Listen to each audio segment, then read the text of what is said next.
ከመጀመራችን በፊት ሰብስክራይብ እና ላይክ ማድረግዎን እንዳይረሱ።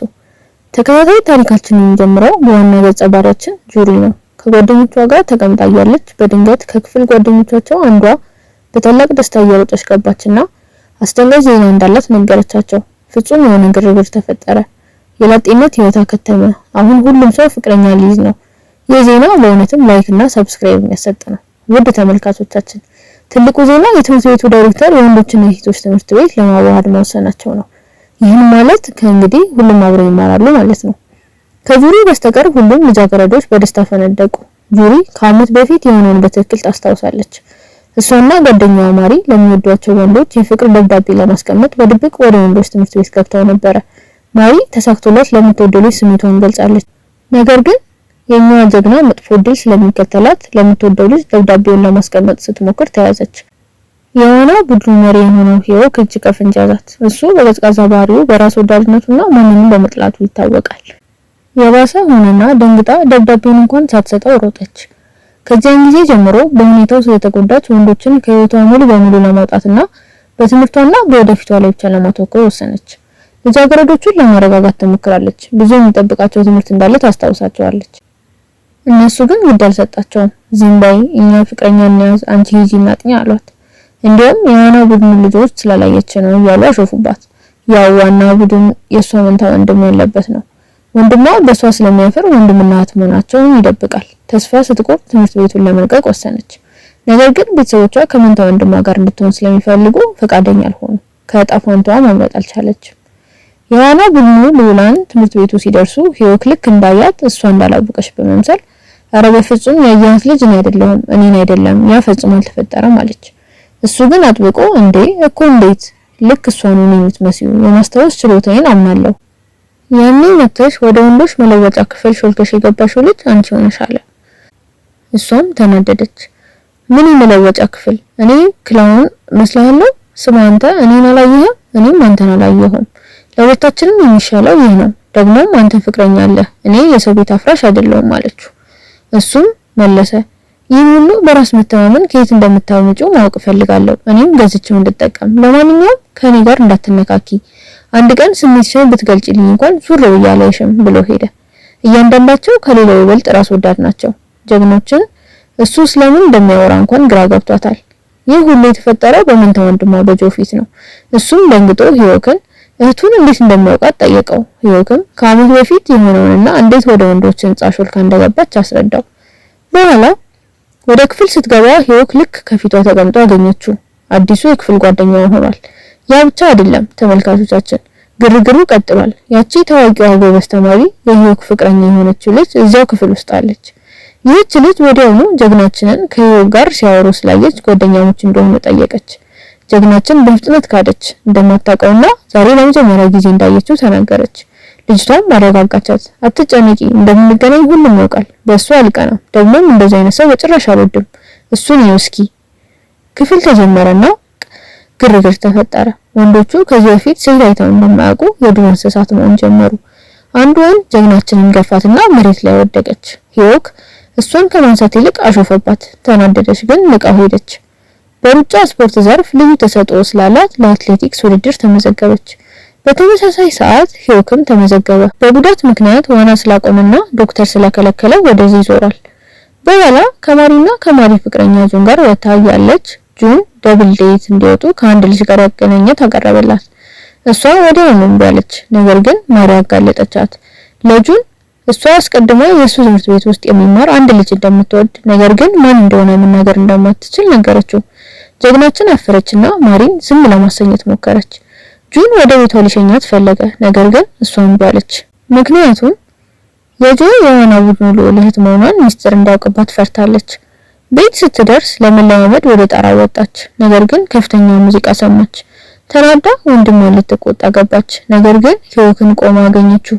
እሱም ከኔ ትፈልጊያለሽ? ከዚህም እየተከተልሽኝ ነው? ይህ እኮ አባዜ ነው። ከመጀመሪያም ጤነኛ እንዳደለሽ አውቄ ነበረ።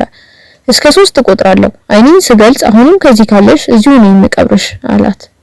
እሷም መልሳ ተረጋጋ፣ አንተ ራስህ ምን እንደሆንክ ታስባለህ? ይህን ሁሉ ትዕቢት ከየት አመጣው? የፍቅር ደብዳቤ አስቀምጠሽልኛል ያልከውን እንደረሳሁት እንዳታስብ። እኔ ፍላጎቱም የለኝም። እሱም የፍቅር ደብዳቤው ለሱ እንደነበር አጥብቆ ተከራከረ። እሷ ግን በመጨረሻ ፈነዳችና ደብዳቤው ለጁን ለቅርብ ጓደኛ እንጂ ላንተ እንዳልነበር ነገረችው። አሾፈችበት፣ ኩራቱን አቃጠለችው። እሱም ያለ ምክንያት ከራሱ ከመጠን በላይ የሚተማመን እንደነበረ ተረዳ። ቤቷ ምን እንደሚሰራ ስትጠይቀው እዚያ ለመኖር እንደመጣ አስረዳት። ደነገጠች። ቤቴ ልትኖር ነው? ትምህርት ቤትን ማየት አልፈልግም ነበረ፣ አሁን እዚህ ልታይ ነው? ሂዮክም የሷ ቤት መሆኑን ሲያውቅ እኩል ደነገጠ። የጆ እህት መሆኗን ሲያውቅ ደግሞ የበለጠ ደነገጠ።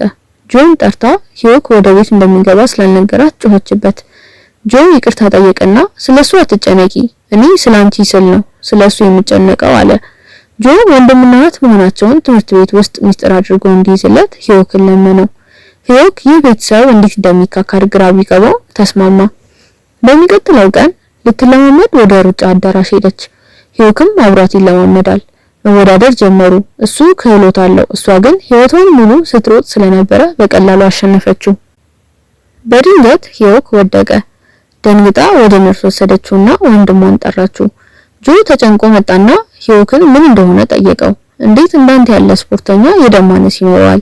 የትምህርት ቤቱ ታዋቂ ዋናተኛ የነበርክበትን ጊዜ ታስታውሳለህ? ሂዮክም በንግግሩ አፈረ። ነገር ግን አሁንም ስለ ህመሙ እውነቱን ለሷ ለመናገር ፈቃደኛ አልሆነም። በተመሳሳይ ሰዓት ጀግናችን ክፍል ውስጥ ተቀምጣ ስለ ሂዮክ እየተጨነቀችና ደህና መሆኑን ለማረጋገጥ እስኪመለስ እየጠበቀች ነበረ። ይሁን በአይኖቿ ውስጥ ያለውን ጭንቀት ስታይ ፍቅረኛዋን ስለረዳችላት አመሰገነቻትና ስሚ ሂዮክ ከውጪ ሲታይ ሊጎዳሽ የሚፈልግ ይመስላል፣ ነገር ግን በውስጡ የዋህ ነው አለቻት። ከዚያ በኋላ ይሁን ሂዮክን ለመጠበቅ ከነርስ ክፍል ውጪ ሄደች። ልክ እንደወጣ ልታናገረው ሞከረች። እሱ ግን ችላ አላት። ለምን እንዲህ እንደሚያደርግባት ጠየቀችው። ከዚያም እንደምትወደው ነገረችው። እሱ ግን በተለያዩና ዳግመኛ ልትቀርበው እንደማይገባት ነገራት። በመካከላቸው ያለው ነገር ሁሉ አብቅቷል። መለየታቸውን ቢሆን እጣ ፈንታ ነበረ። እሷም አዘነችና ይህን የሚያደርገው በልብ ንቅለ ተከላ ቀዶ ጥገና ምክንያት እንደሆነና ከቀዶ ጥገና በኋላ ዋና እንድታቆም ስላደረገችው እንደሆነ ጠየቀችው። እሱም ደነገጠና እንዴት እንዳወቀች ጠየቀ። እዚያ እንደነበረችና ቀዶ ጥገናውን እንደተመለከተች ነገረችው። ሚስጥሩን እንደምትጠብቅና ለማንም ለጓደኞቹም እንኳን እንደማትናገር ቃል ገባችለት። ግንኙነታቸውን ሌላ እድል እንዲሰጠው ለመነችው። እሱም ተበሳጭቶ አቀፋት። ልክ በዚያ ቅጽበት ጀግናችን ልትጠይቀው መጣ። የሆነን አቅፋት አየች። ጁንም መጣና አያቸው። ቅናትም በፊቱ ላይ በግልጽ ይታይ ነበረ። ጁንም የሆነን ይወዳት ስለነበረ ነገር ግን ከጓደኛው ጋር ስለሆነች ዝም እንዳለ እንረዳለን።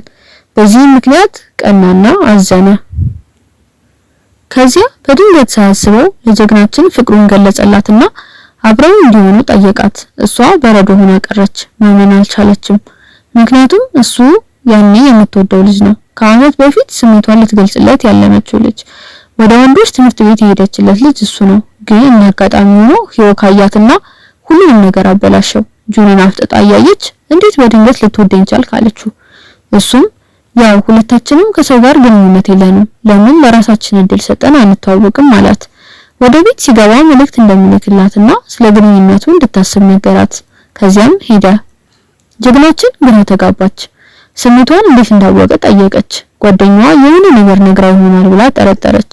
በኋላ እሷና ጓደኛዋ ወደ ክሊኒክ ሄዱና ለጁ የሆነ ነገር እንደነገረችው ጠየቀቻት። ጓደኛዋ ግን ካደች። ከዚያም ጀግናችን የትምህርት ቤቱ ግሩፕ ቻት ጁን ከአንዲት ልጅ ጋር ሊሆን እንደሆነ በሚወራ ወሬ መምላቱንና ሁሉም እሷ እንደሆነች መጠርጠራቸውን አወቀች። ጁን በእውነት እንደሚወዳትና በሁሉም ፊት በግልጽ አብሯት ለመሆን ፈቃደኛ መሆኑ አስደነገጣት። ማሪ ይህ እኮ እድልሽ ነው፣ ይህን ጊዜ ለረጅም ጊዜ ስትፈልጊው ነበረ፣ አሁን እግርሽ ስር መጣ ብላ ከሀሳቧ አወጣቻት። ጀግናችንን ከፍቅረኛዋ ጋር ወደ ቀጠሮ አብሯት እንድትሄድ ጠየቀቻት። በሌላ በኩል ይሁን ለሂዮክ ምግብ አምጥታ በፍቅር አቀረበችለት። እሱ ግን መብላት አልቻለም። ይሁን አዘነች። ሂዮክ የሷን ሀዘን ሲያይ ራሱን አስገድዶ በላ፣ ግን አልቻለም። ሲቸገር ስታዩ ይበልጥ አዘነች። ሂዮክ በሁኔታው ምክንያት እንደበፊቱ መብላት እንደማይችልና የደም ማነስ ያመጣበትም ይህ እንደሆነ ማስረዳት አልቻለም። ይሁን በብስጭት ወጣች። ሂዮክ ተከትሏት ሮጠና ይቅርታ ጠየቀ። ትወደኛለህ ብላ ጠየቀችው። ዝም ሲል እንደሚወዳትና እሷ ስለወደደችው ብቻ አዝኖላት አብሯት እንደቆየ ተረዳች። ተጎዳችና ሄደች።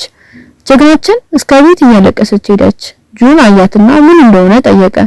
ነገር ግን በለቅሶ ስለታፈነች መመለስ አልቻለችም።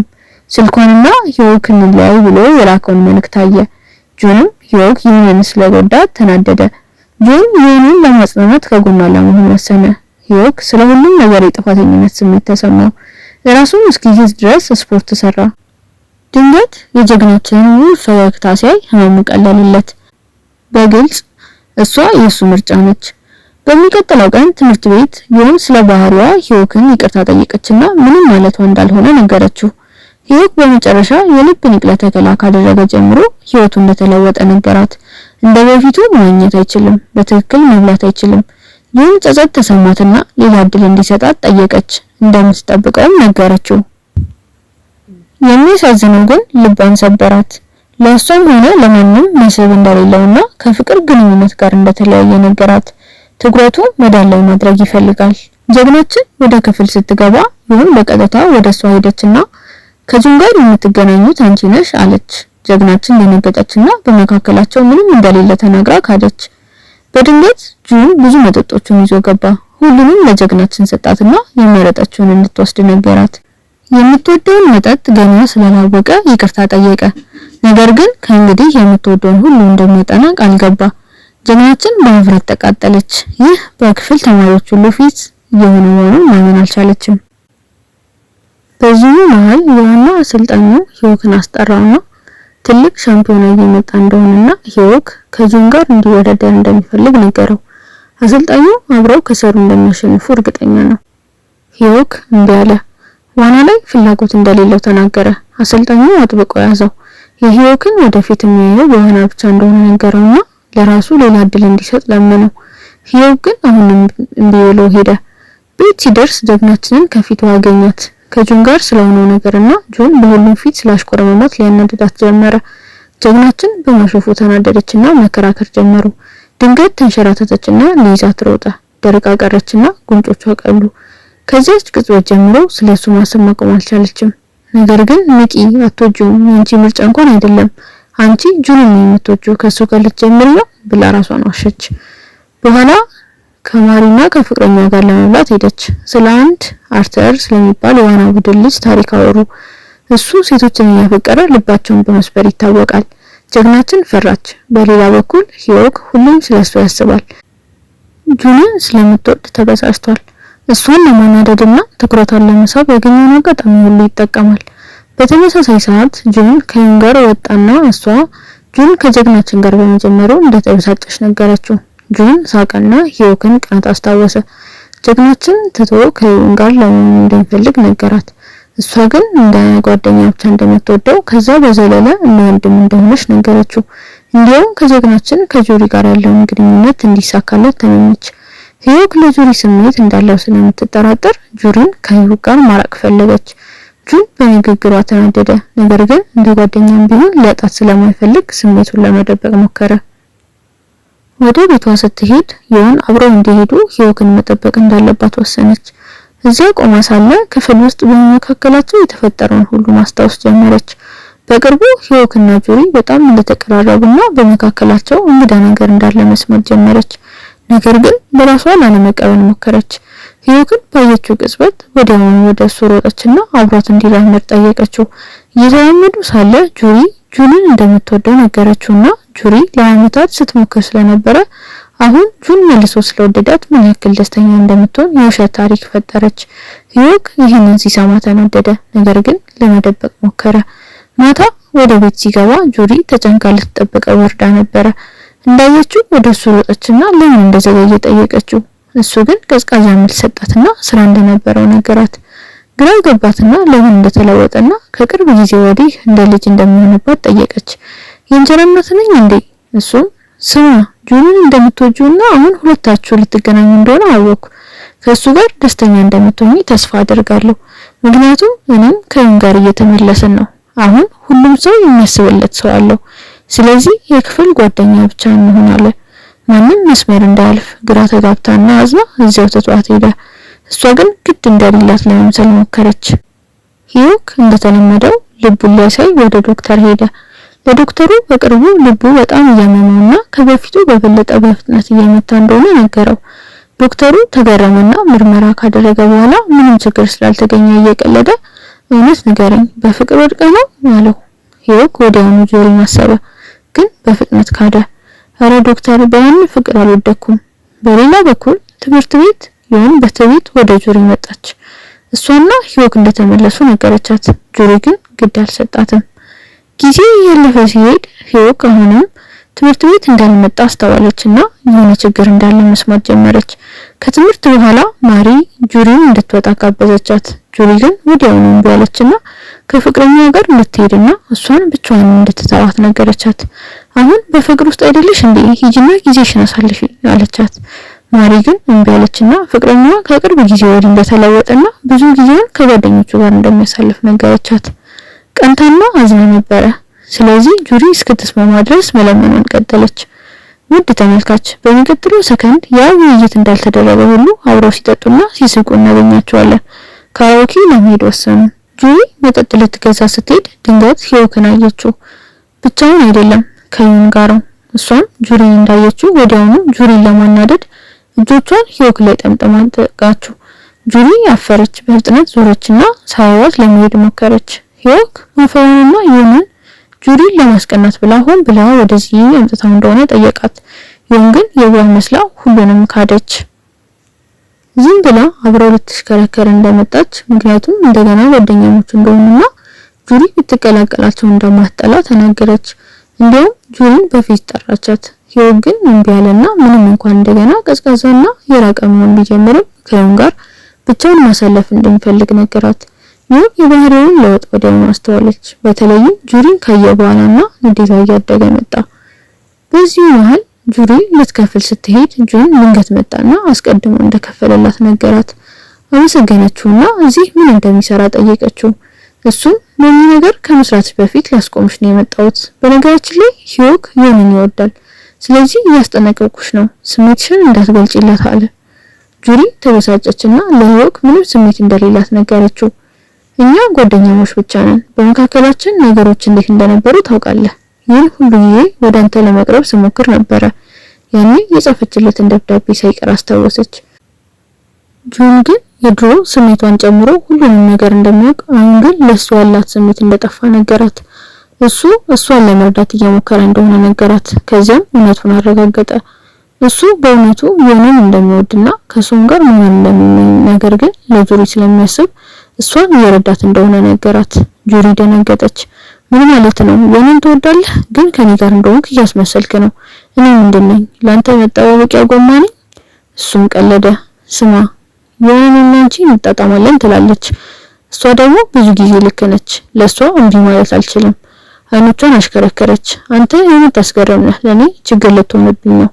ሳቀና እሺ ታዲያ ለምን በእውነት ቀጠሮ አንይዝም? ምናልባት አንቺ ትወጂኝ ይሆናል፣ እኔም እወድሽ ይሆናል።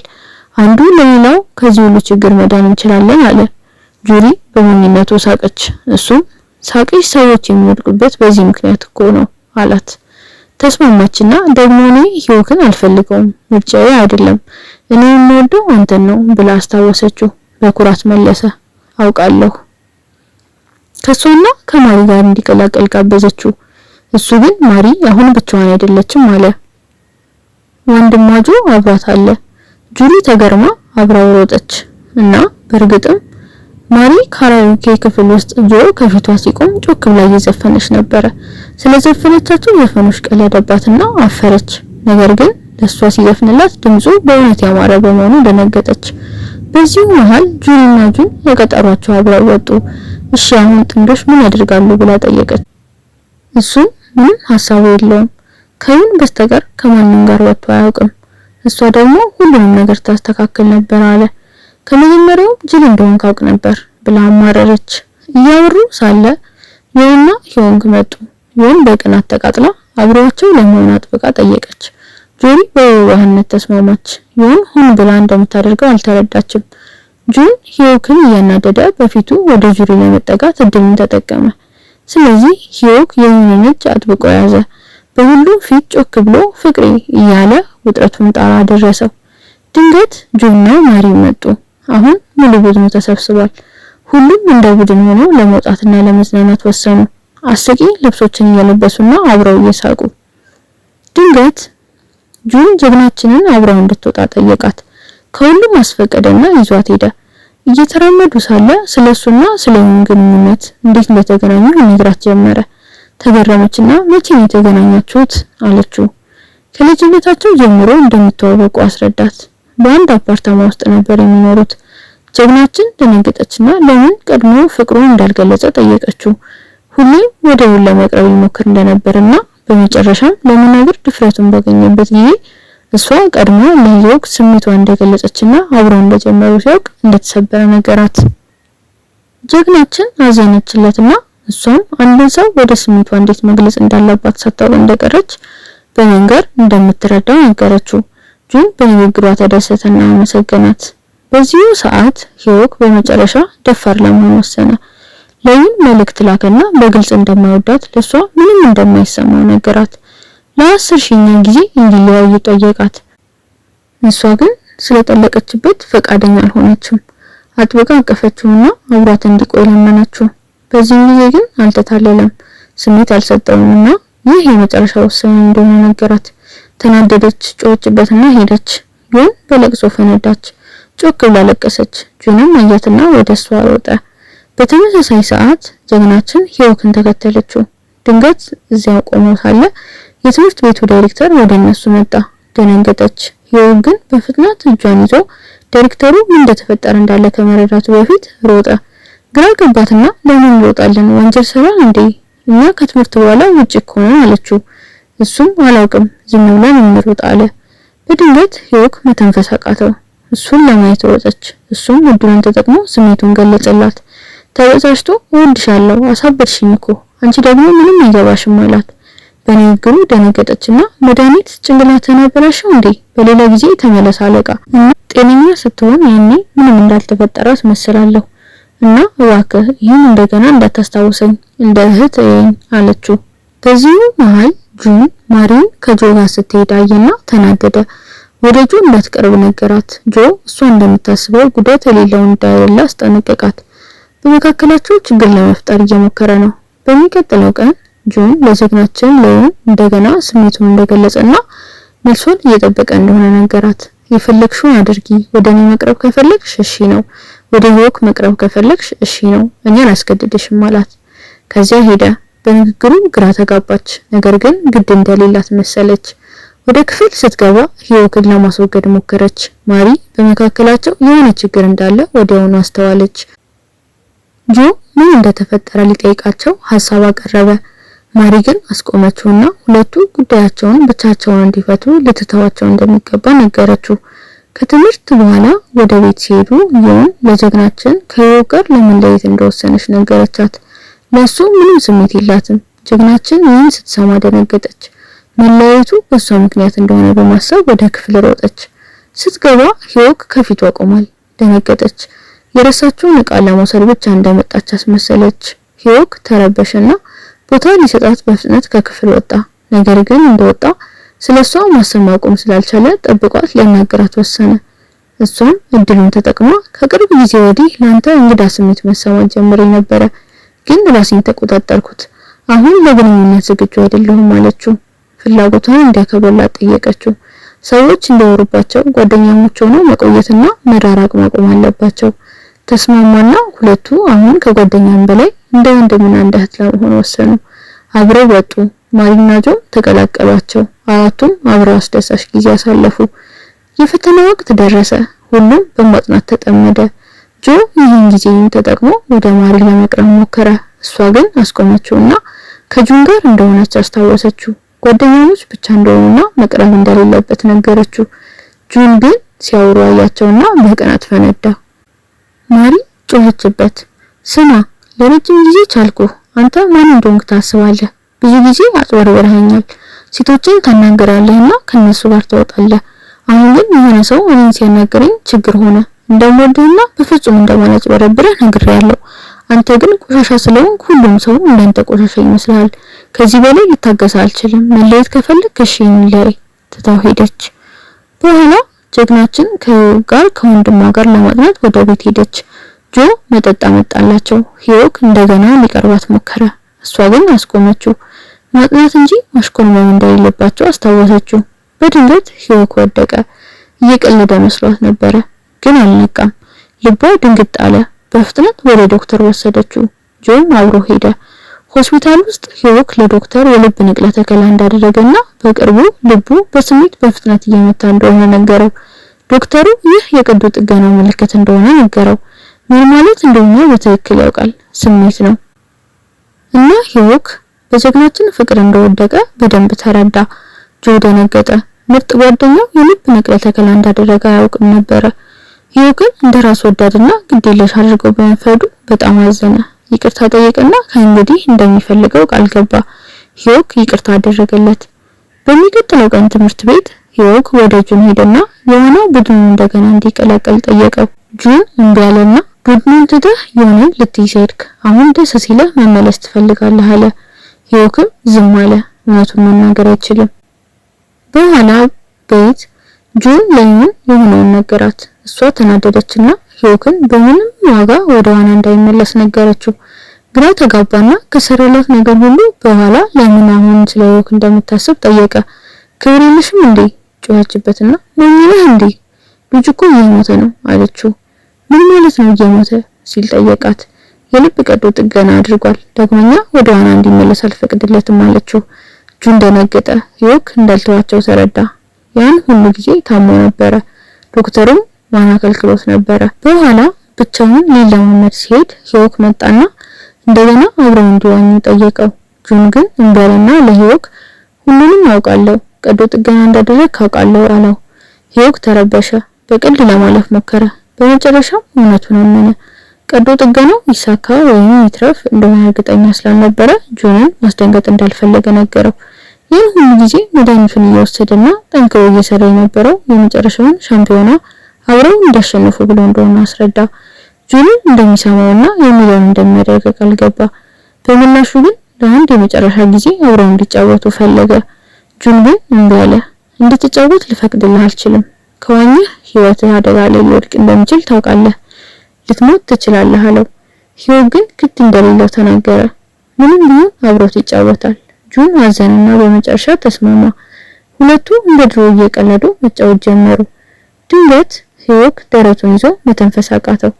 ጁን ደነገጠና ወደ ዶክተር ወሰደው። ጀግናችንም የሆነውን ስትሰማ ወደ ሆስፒታል ሮጠች። ሁኔታውን ስታይና ደግሞኛ ማግኘት እንደማይችል ስታውቅ ምርር ብላ አለቀሰች። በዚህ መሃል ጁን በጥፋተኝነት ስሜት እየተቃጠለ ነው። ሂዮክን እንዲዋኝ በፈቅድለት ኖሮ ይህ አይፈጠርም ነበር ብሎ አመነ። ተስፋ ቆረጠና በራሱ ተናደደ። ጁን ልታጽናናው መጣች። የሱ ጥፋት እንዳልሆነ ነገረችው። ጓደኛውን ማስደሰት ብቻ ነበር የፈለገው። አሁንም እንደምትወደውና ከሱ ጋር መለየት እንደማትችል አመነች። አብረው እንዲሆኑ ጠየቀችው። ጁንም በመጨረሻ ተደሰተ። ህይወቱን ሙሉ ሊያሳልፍባት ካለመው ልጅ ጋር እድል አገኘ። አምላክ ጊዜያቸውን ያበላሸውና ልጅ እኮ ውስጡ እየሞተ ነው። እነሱ ደግሞ አሁን እየተጋቡ ነው። ማሪ የሆነውን ስትሰማ ጀግናችንን ልትጠይቅ መጣች። እዚያ ስትደርስ ግን ከጆ ጋር አገኘቻትና ምን ያክል እንደተቀራረቡ አስተዋለች። ስለዚህ የሚወራውን ሁሉ አስታወሰች። ብዙ ሴቶችን እንደሚይዝ እንደሚጠቀምባቸውና እንደሚተዋቸው እና እሷንም ሲያጫውታት እንደነበር አሰበች። ፈጣሪ ሆይ እንዲህ አይነት ምን ሐሳብ ህይወትን ያበላሻል። ጠብ ከመጀመሪያው በፊት ጀግናችን አስቆመቻትና ተረጋጊ እምላለሁ፣ በመካከላችን ምንም የለም። እንደው እኛ ወንድምና እህት ነን፣ መንትዮች ነን። አዎ አንመሳሰልም፣ ግን በእግዚአብሔር እምላለሁ መንትዮች ነን አለች። ታሪካቸውን ገና በልጅነታቸው ወላጆቻቸው እንደተለያዩና እያንዳንዳቸው ከተለያዩ ወላጆች ጋር እንደኖሩ ከዚያም መለስተኛ ትምህርት ቤት ሲገቡ እንደተገናኙና ከዚያም ጊዜ ጀምሮ አብረው እንደሆኑ ነገረቻት። ከዚያም ጆ ማሪ ወደ ጎን ወሰዳትና ሙሉ እውነቱን ነገራት። መጀመሪያ ላይ የቀረባት ጆንን ለመጉዳትና ልቡን ለመስበር ብቻ እንደሆነ እውነተኛ ስሜት እንዳልነበረውና እንዳልወደዳት አመነ። ጆን ለምን ሁሌም ስለሱ ያስጠነቅቃት እንደነበር ተረድታ አለቀሰች። በጆ ተናደደች፣ ጮኸችበትና እሷ ግን በእውነት ወዳው እንደነበር ተናገረች። ትታው ሄደች። ያኔ ነው ጆ እሱም እንደወደዳት የተረዳው። ማስመሰል አልነበረም። አሁን ግን ጊዜው አልፏል። ከመጀመሪያው እንደዋሸት ካወቀች በኋላ ዳግመኛ አትመለስም። በዚሁ መሃል የሂዮክ ሁኔታ ተረጋጋ። ዳንና በፋይናሉ ላይ ለመሳተፍ እንዲችል ለመለማመድ ወሰነ። የመጨረሻውን ደረጃ ቢያገኙም እንኳን እንደሚወዳደር ተስማሙ። ቢያንስ ይሳተፋል፣ ጓደኝነታቸውም ታድሷል። ሁሉም አብረው በደስታ ጊዜ ያሳልፋሉ። በዚህ ሁሉ ምክንያት ሂዮክ በመጨረሻ እርምጃ ለመውሰድ ወሰነ። ወደ የሁሉም ልብ ንግስት ወደ ጀግናችን ሄደና እሱም እንደሚወዳት ነገራት። እና ወደ ተመልካች ሁለቱም ይህን ቅጽበት ሲጠብቁ ነበረ። ወዲያውኑ ተስማማች፣ አላቅማማችም። ለግንኙነታቸው እድል ሰጠች። መጠናናት ጀመሩና የመጀመሪያ ቀጠሯቸውን አደረጉ። ታሪካችን እዚህ ላይ ያበቃል። እባክዎን ላይክ እና ሰብስክራይብ ያድርጉ። በሚቀጥለው ድራማ እንገናኝ። ቻው።